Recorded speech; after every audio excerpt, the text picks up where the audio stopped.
Good evening. Thanks for joining us here. It was, I told the team I thought it was a hard-fought, great effort, never quit, never give up, and I'm proud of them. We didn't end up the winning the game and getting the desired end results, and so that's frustrating. And that hurts deeply because of the effort that was made. However, I'm proud of these guys, and they competed and made plays when I felt like we needed to, big plays, big opportune times, and we dipped a little, I think, half-time. We missed the field goal. We just came up short in the third quarter, came out not playing, we were a little not playing as good as I anticipated, but you know what, we came roaring back and never quit, never gave up, and then offense really answered the call at the end of regulation when we got the ball and had 2.5 minutes left and had to drive the distance and get the 2-point to tie it up. So proud of the guys. Again, it's a tough game. We've got to peel ourselves up off the ground, the heartbreak that it was, and bounce back because we got another regular season game left to play. Thank you, Lawrence. Appreciate it. Any questions? For Fail to have such a good game and then for him to have it end on the interception, how do you kind of put that in the world? Oh, just a valiant effort by David Fales. I think he threw the ball well. He made good plays. Coach Doherty called a great game up in the box, I think, and we were taking what they gave us and not forcing things. And he spread the ball around to a multitude of wide receivers, the guys who caught it from our running backs. He was checking down to Tyler Winston, to Chandler Jones. So a large group of receivers caught his passes. But I was just proud. He was taking what they gave us, and if they shut us off on the back end, he'd check down to the running back, and we'd make a nice chunk, a nice gain. What do you think happened on that final throw?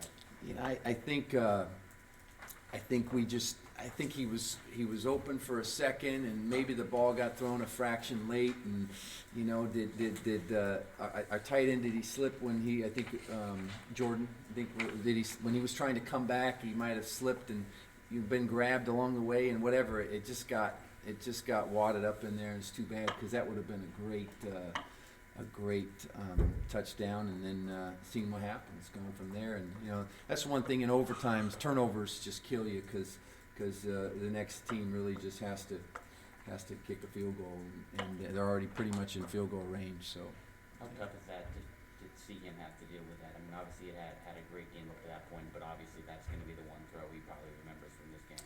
Yeah, but I don't think games come down to a single play.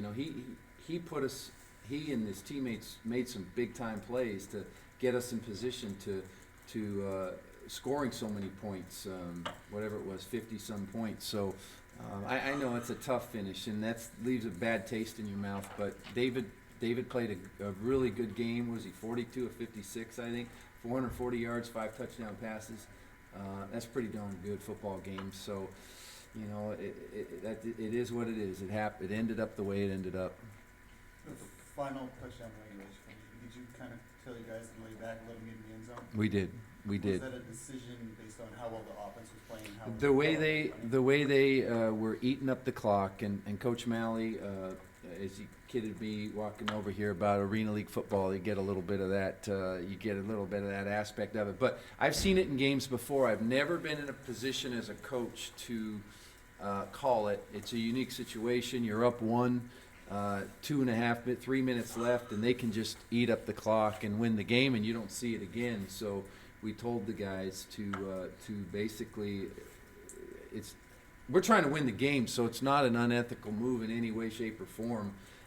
Hey, go after, make an intent to get there, but the quicker they score, the quicker we get the football back. And we're down 8, and now we can still score the game. So I think it's strategy. It's not a give up technique, and our guys did it well. They executed well and let them score, and we got the ball with 2:30, and then marched down and made a great throw and catch back of the end zone, and then got the 2-point play. So it was planned. The way your defense was giving up points, was there any thought in the second overtime when you scored to going for a two and just trying to win it? There was, yeah. I wanted to slug it out in the third overtime, knowing we'd used several 2-point plays already. Sometimes the well runs dry, you know, when you're using so many, and I wanted to slug it out in the third one, knowing that we would have to go for the 2-point play, and knowing them, you know, limited in the passing game. I thought maybe that might give us an edge, going for 2 points in the third overtime. You know, we'd hit a few, but, you know, truth be known, the 2-point play is about a 33% conversion rate when it's all added up at the end of the day. So we had talked about it, but I felt more comfortable kicking and letting the players play to win the game and not making a coaching decision that could have backfired and lose the game on an incomplete pass or a pass batted down. And so I just went with my gut feel on that. Coach, what adjectives would you use to describe Simeon Reynolds? Whew, elusive, fast, quick,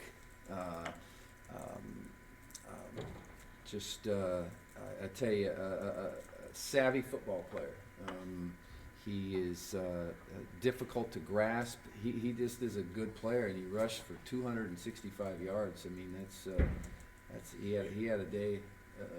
He had a productive day at the office, so that was a tough one. But he's their guy. He makes it work, and we talked about needing to wrap up and tackle and bring him down, and you know, that's just one area it got away a little bit. His rushing, quarterback keeps. That's an NCAA record for quarterback touchdowns in 7. Gotcha. Why do you think you just? I mean, obviously you knew that's what the game plan. Yeah. Was. Why do you think you guys just weren't able to stop him? Yeah, I tell you, we went through it about. We talked with our defense and went through it, and I think we had a good plan. You know, it's a triple option. You've got to stop 3 people, and then the play action pass off of it, and he just evaded our grasp, and he got away from us. And so I really have to see the film and see what happened there. Obviously, at this point, you guys are going to need a big upset next week to have a shot at the bowl game. You know, what's the mindset there? And I mean, how disappointed would it be if this team can't get back to the bowl game? One game at a time. I'm excited. The guys, I told them how important it is to keep your chin up and to bounce back. And I can't ease the pain of this tough loss, but we got another game to play, and regular season game, and I'm excited about it. And it's against a Fresno State team, and I hope they're undefeated when we play them. And I think they are through now, and they got a game tomorrow. But I'm excited. So it is football. It's one game at a time, and you don't want to look ahead. You don't want to look back. And as soon as you start doing that, it takes you out of the present and takes you to be less of a team. So our guys I think will roll up their sleeves come Sunday and get ready for Fresno.